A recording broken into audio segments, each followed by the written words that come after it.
வானத்திலும் இந்த பூமியிலும் வல்லமையான ஒரு நாமம் உண்டு. மனுஷருக்குள்ளே வல்லமையான வேறொரு நாமம் இல்லை. மனுஷருக்குள்ளே வல்லமையான வேறொரு நாமம் இல்லை.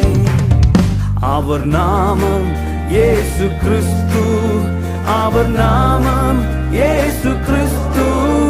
அவர் நாமம் இயேசு கிறிஸ்து. அவர் நாமம் இயேசு கிறிஸ்து. அவர் நாமத்தில் மன்னிப்பு உண்டு. அவர் நாமத்தில் ரட்சிப்பு உண்டு. அவர் நாமத்தில் மன்னிப்பு உண்டு. அவர் நாமத்தில் ரட்சிப்பு உண்டு. நாம் ரட்சிக்கப்படுவது